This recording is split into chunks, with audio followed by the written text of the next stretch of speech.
They're going to react to this movie called Armageddon. So let's watch it. Let's see. This is like 25 facts. The screens, critics mocked it, Let's fans see what we can adored see about and it. scientists cringed. Behind the spectacle was chaos, risk, and cinematic luck that nobody could have predicted. From contractual obligations to impossible physics and a shocking Criterion Collection twist, the making of this blockbuster was just as wild as the asteroid headed for Earth. These are the secrets Michael Bay never wanted you to find out about one of the most entertaining disaster films ever made. But before we dive into Bruce Willis saving the world, let's talk about how Disney declared war on Steven Spielberg. Ooh. Number 1. Disney's revenge on Deep Impact.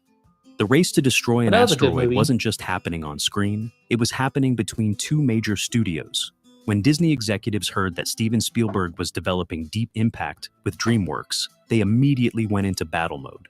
The studio was determined to win what insiders called the asteroid race, and they weren't going to play it safe. Disney poured an enormous budget into making Armageddon the louder, flashier, and more explosive disaster film. Where Deep Impact aimed for scientific accuracy and emotional drama, Disney wanted pure spectacle and adrenaline. The gamble paid off spectacularly. Armageddon dominated the box office, earning nearly double what Deep Impact made worldwide. Disney proved that when it came to saving the world from space rocks, audiences preferred rock drillers and explosions over quiet contemplation.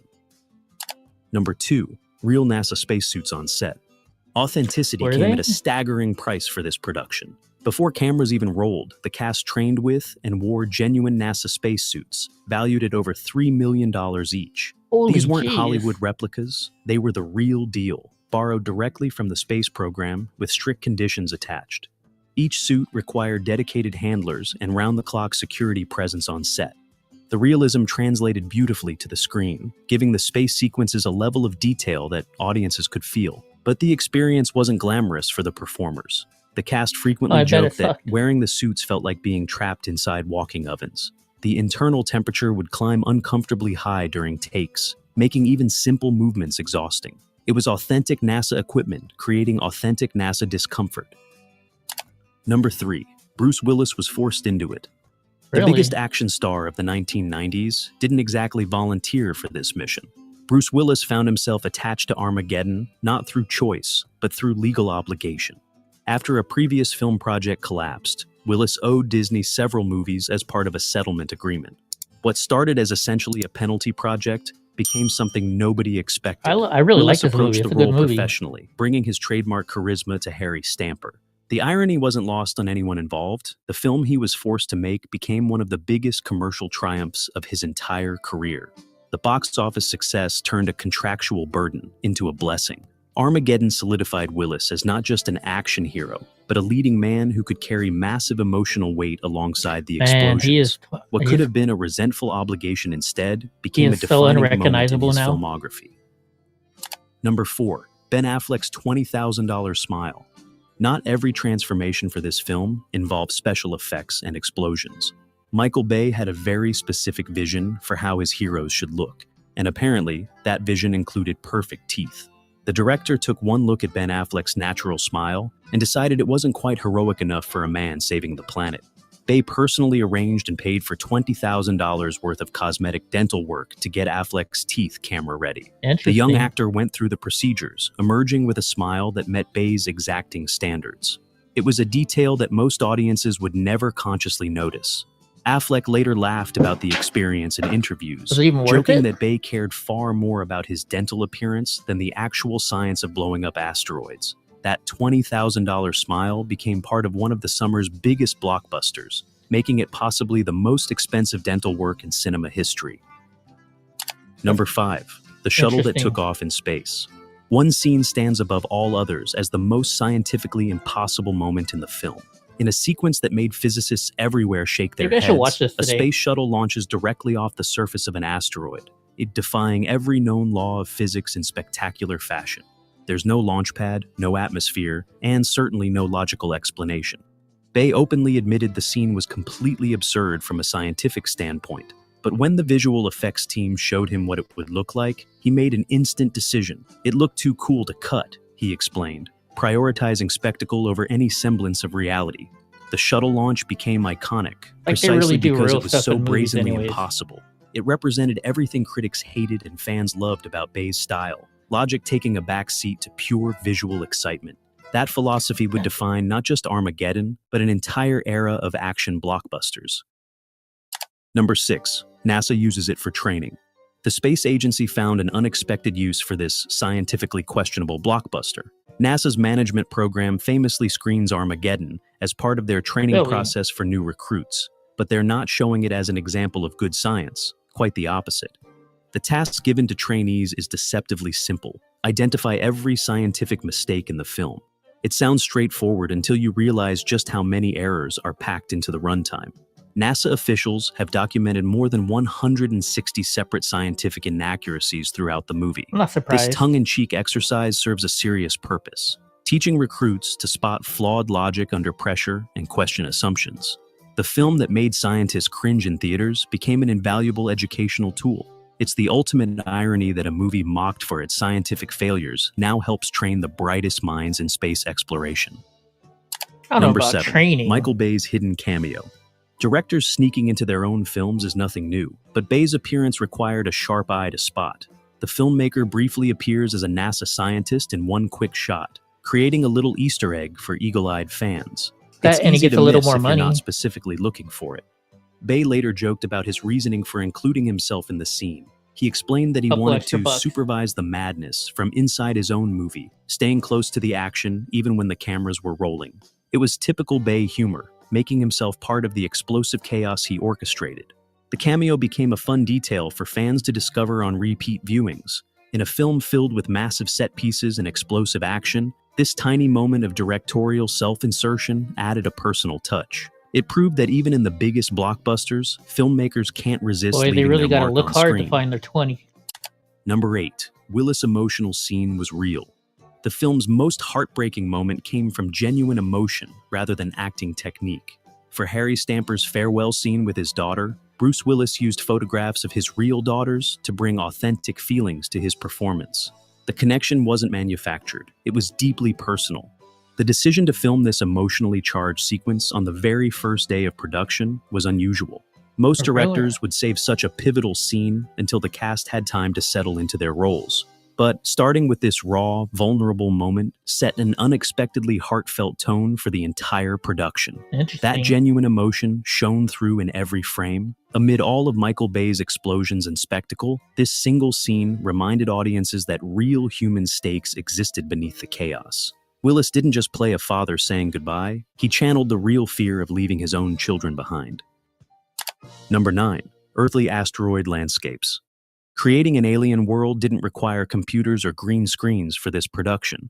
The asteroid's surface was actually filmed in South Dakota's Badlands, a rugged landscape that needed minimal alteration. The production team covered the terrain with grit and pumped in fog to create an otherworldly atmosphere that looked convincingly extraterrestrial. The practical effects approach created stunning visuals that held up remarkably well on screen. Real Earth, real rocks, and real weather conditions gave the asteroid sequences a tangible weight that digital effects of the era couldn't match. The harsh filming environment pushed cast and crew to their limits. Some members of the production joked they were filming inside a volcano due to the extreme conditions. The discomfort was real, but so was the payoff. Audiences got asteroid scenes that felt genuinely dangerous and alien. Number 10. Expensive last-minute reshoots. Just weeks before the scheduled release date, Michael Bay received unexpected orders from the studio. Disney executives wanted more destruction, more spectacle, more reasons for audiences to buy tickets. Bay went back to work, shooting entirely new sequences of global catastrophe designed specifically for the promotional campaign. These last-minute additions cost millions of dollars and created serious time pressure. But the studio believed that bigger disasters in the trailers would translate to bigger box office returns. Bay delivered exactly what they wanted: cities being destroyed, tsunamis hitting coastlines, and chaos erupting worldwide. The gamble proved brilliantly effective. Those promotional sequences became some of the most iconic imagery associated with the entire film. The expensive reshoots paid for themselves many times over at the box office. Number 11. Post-9/11 censorship. The tragic events of September 2001 forced an unexpected change to how the film could be shown. After the attacks, television broadcasters began quietly editing out specific scenes of New York City being destroyed by falling debris. What once seemed like harmless disaster movie spectacle suddenly felt far too close to real trauma. The resemblance to actual events made those particular sequences uncomfortable for audiences trying to process their grief. Networks made the decision to cut or alter these moments without fanfare or official announcements. It was a quiet acknowledgement that entertainment had collided with reality in the most devastating way. This subtle censorship altered how an entire generation remembered the film. Viewers who saw Armageddon on television after 2001 experienced a different version than theatrical audiences had seen just 3 years earlier. Number 12. Disney's biggest non-animated hit. The financial numbers told an incredible success story for the studio. With $553 million earned worldwide, Armageddon became Disney's most profitable live-action film of the entire 1990s. It was a massive achievement that exceeded even the studio's optimistic projections. The film proved a crucial point about blockbuster filmmaking. Big emotions and bigger explosions could conquer both critics and audiences simultaneously. Disney had taken an enormous financial risk on spectacle over substance, and the box office validated their approach completely. Armageddon demonstrated that emotional storytelling could coexist with pure spectacle. Audiences didn't have to choose between heartfelt moments and explosive action. They wanted comedy both. In there too. This balance of sentiment and destruction became a blueprint for countless blockbusters that followed. Number 13. Jason Isaacs nearly lost his job. Working with Michael Bay could be an intimidating experience, as one British actor discovered firsthand. Jason Isaacs, who played Dr. Quincy, genuinely believed he would be terminated after Bay publicly scolded him in front of the entire crew. The moment was harsh enough that Isaacs thought his film career might be over. The actor later described the experience as terrifying but unforgettable, giving insight into just how intense the atmosphere on set could become. Bay's demanding directorial style didn't leave much room for mistakes or second chances. They don't say what he did wrong. Despite the rocky encounter, Isaacs kept his role and delivered a memorable performance. The incident became a story he told in interviews, illustrating the high-pressure environment that defined this production. It showed that surviving a Michael Bay film required thick skin and unwavering professionalism. Number 14. The crew nearly suffocated on set. Creating an otherworldly atmosphere came with genuine physical danger for the production team. Bay pumped the asteroid set full of thick smoke and dust to make it look properly alien and hostile.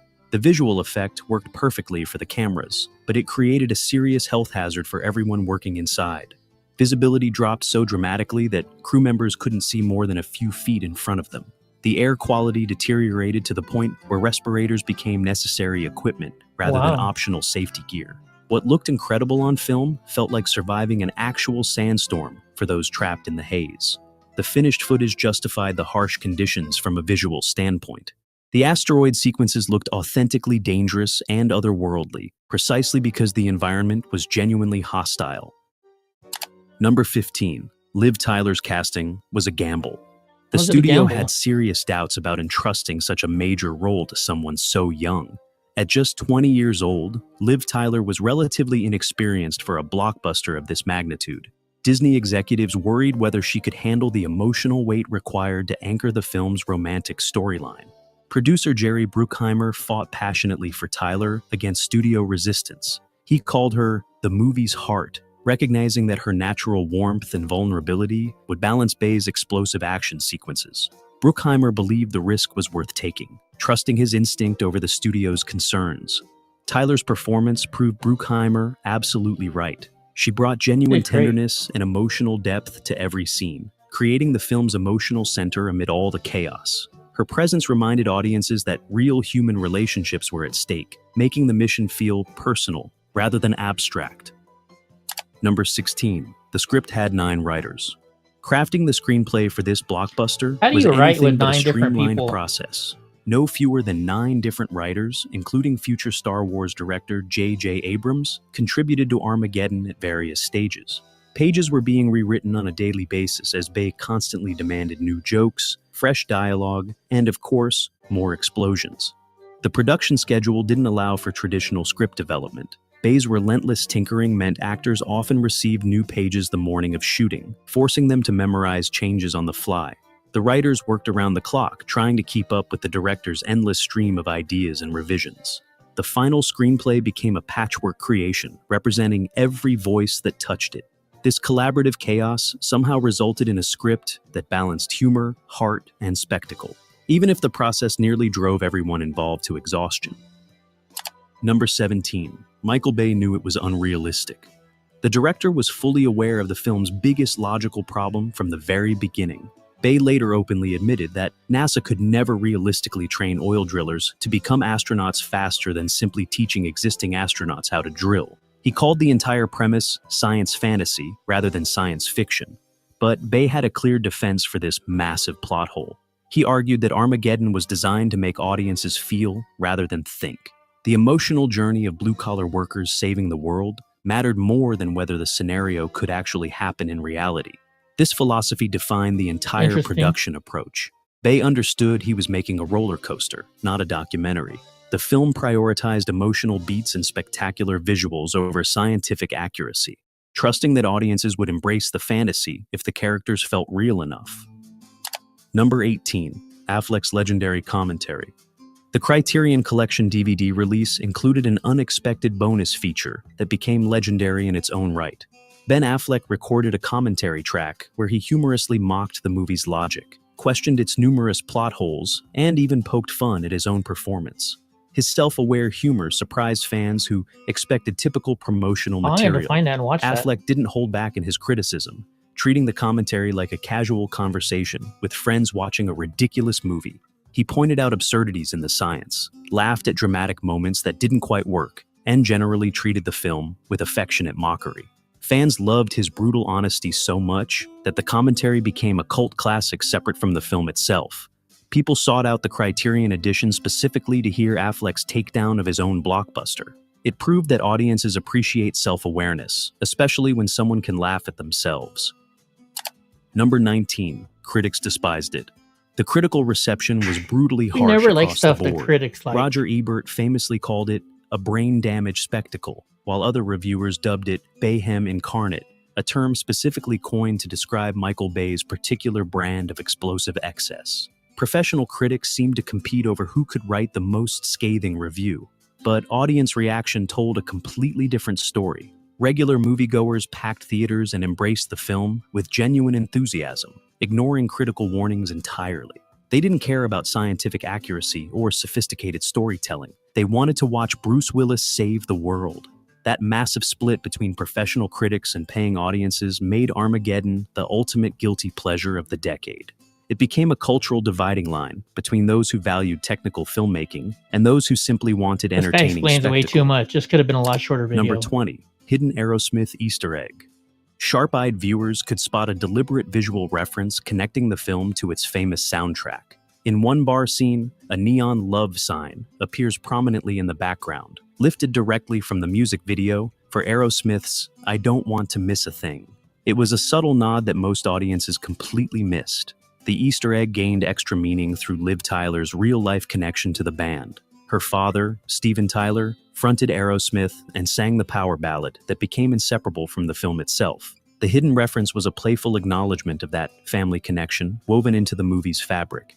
These kinds of small details showed that despite the chaos and spectacle, the filmmakers occasionally added personal touches. The sign didn't advance the plot or add anything essential, but it rewarded observant fans who knew both the film and the music video. Number 21. The meaning behind 5 words. One line of dialogue carried unexpected emotional weight throughout the entire film. Harry Stamper's recurring phrase, "I want to hear 5 words, I'll never do that again," started as a simple father's reprimand but evolved into something far more meaningful. The line symbolized his redemption as both a father and a leader. Throughout the movie, Harry uses these words to discipline his crew and protect his daughter from AJ's reckless behavior. But by the film's climax, the phrase takes on deeper significance as Harry himself faces the ultimate decision.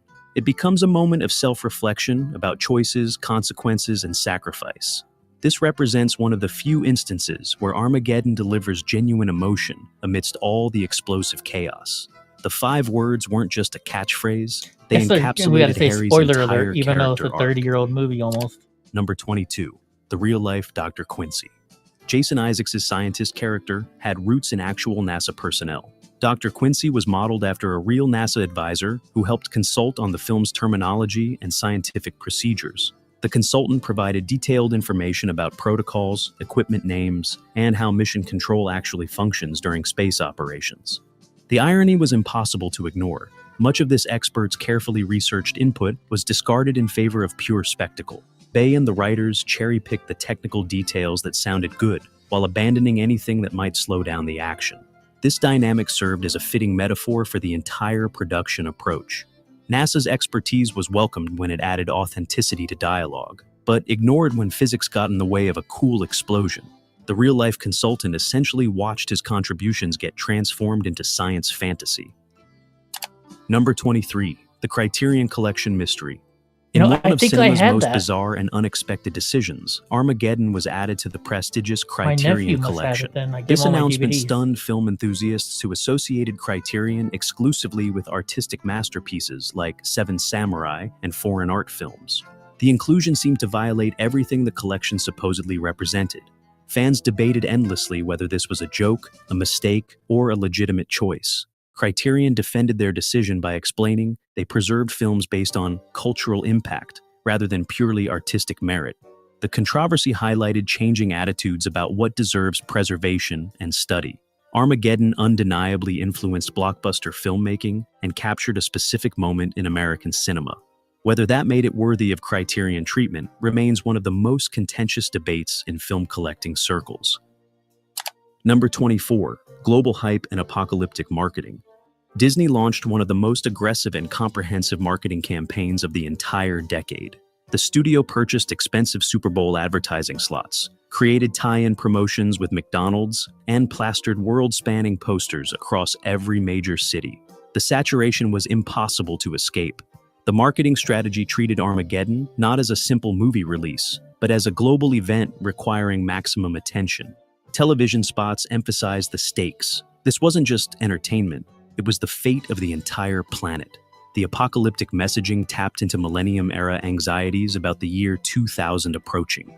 This campaign became a blueprint for how studios would market summer tentpole releases for years afterward. Armageddon proved that overwhelming promotional presence could generate unstoppable momentum. The film conquered the globe before audiences even saw a single frame. Number 25, the Disneyland Paris Explosion Ride.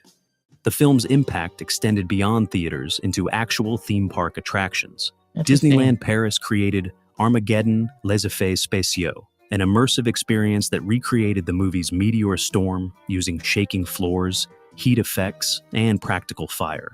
Guests walked through a recreation of a space station under bombardment. The attraction put visitors directly into the film's most intense moments. Explosions erupted around them, debris appeared to fall from above, and the entire structure shook violently. Crazy. It delivered the chaotic sensory overload that defined Bay's filmmaking style. Guests loved the chaos and intensity until the attraction permanently closed in 2019 after 2 decades of operation. Even in its final years, the ride proved that Armageddon could still literally blow people away. It stood as a testament to how deeply the film had embedded itself into popular culture beyond just cinema.